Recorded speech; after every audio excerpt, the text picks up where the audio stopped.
And there it's called. The marshal has called it. So again, certainly the first round I would hand it to the Polish fighter, but the marshals will now decide who the winner is. And it will be announced, of course, and we can see now that Moldova and Germany has already begun. Yeah, quite a cautious fight that we saw.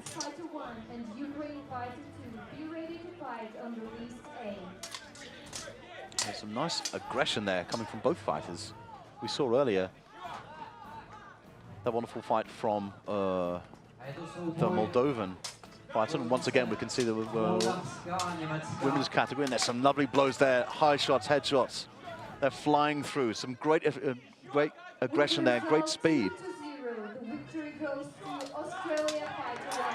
And Australia takes their first round. Absolutely fantastic. And despite that first round, the last two rounds were taken by the Australian. Absolutely incredible work, and you could hear the roar from the fans there.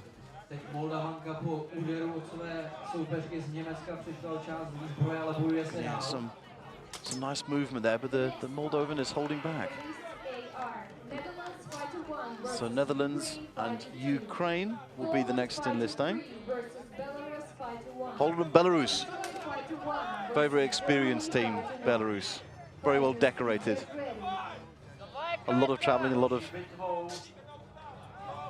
palmares in there, and that's called by the marshal there. We do have a small breakage there, but I think it's actually a rondelle rather than an integrated piece of the armor, so I don't see that as an enormous problem. However, some excellent aggression there shown by the German fighter. We go now into the sword and buckler, and once again these Moldovans are producing some very, very tall fighters, so they have to work for the height advantage.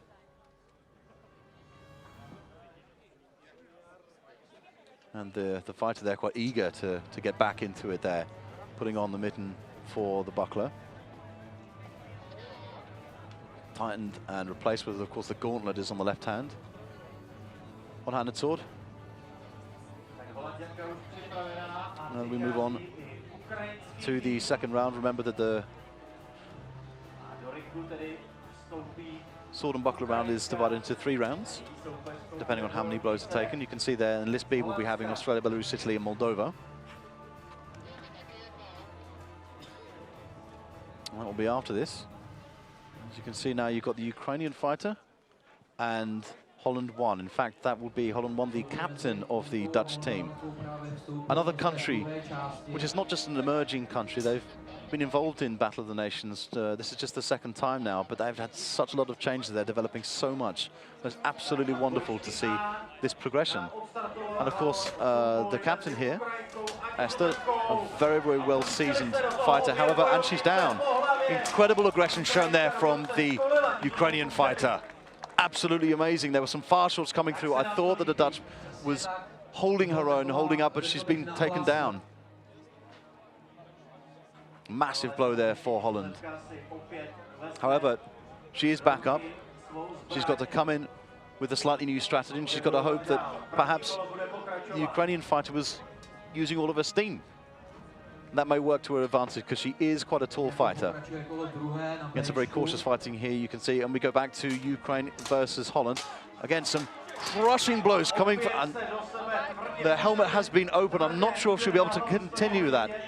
Some absolutely massive blows there coming from the Ukrainian. Absolutely stormed her helmet. And a break now in Germany, Moldova. Incredible that. The Ukrainian fighter took down the Dutch fighter, and such a strong fighter twice. Those blows must be absolutely incredible. And so the Dutch fighter is getting back into it.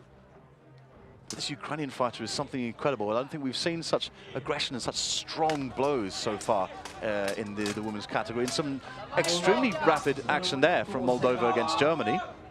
And that has been called. Marshall moves them to their corners, and I believe they're preparing now for the final round of the sword and shield. We go back now to Ukraine versus Holland. Let's see if the Dutch fighter can respond to this. Again, the Ukraine fighter going for that same part of the helmet, always going for the right-hand side. It must have quite an effect, and you can see some damage to the helmet of the Dutch fighter there. Okay, great movement from this Ukrainian fighter, using the entire space of the list, making the Dutch fighter chase her.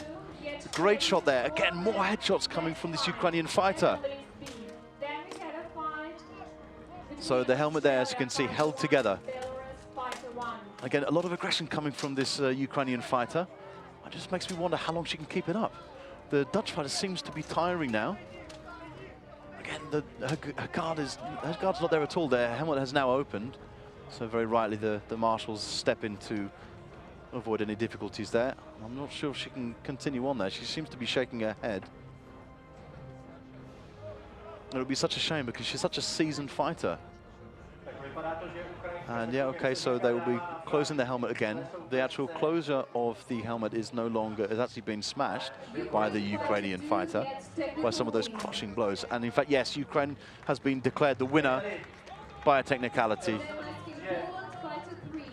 It's such a shame to see this because that Dutch fighter has such a lot of spirit, and it's so good to see them participate. But really, you have to give it to that Ukrainian fighter. That was something quite incredible. And we go now to the Sword and Shield in Germany versus Moldova. Okay, there's a lot of support there coming from the crowd. They're now starting to really get into it.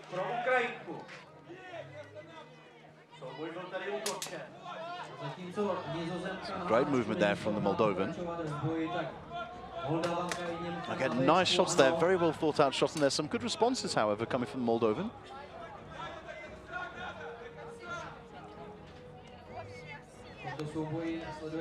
Some careful movement there. Again, the Germans just coming in with these carefully placed shots.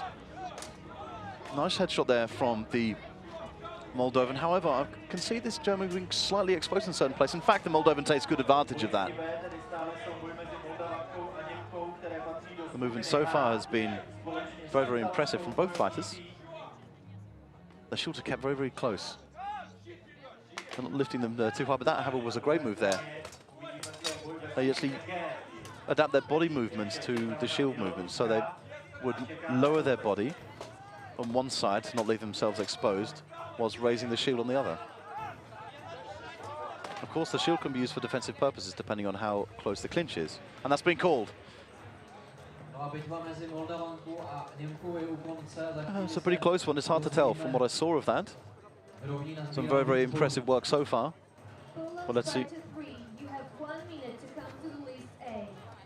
Okay, we've got Belarus and Poland waiting to do battle in List A. The marshal now communicating the result to the announcer.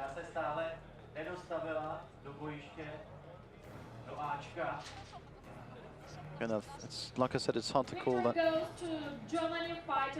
Germany has taken that bout. Absolutely fantastic. Again, more results for the Germans here.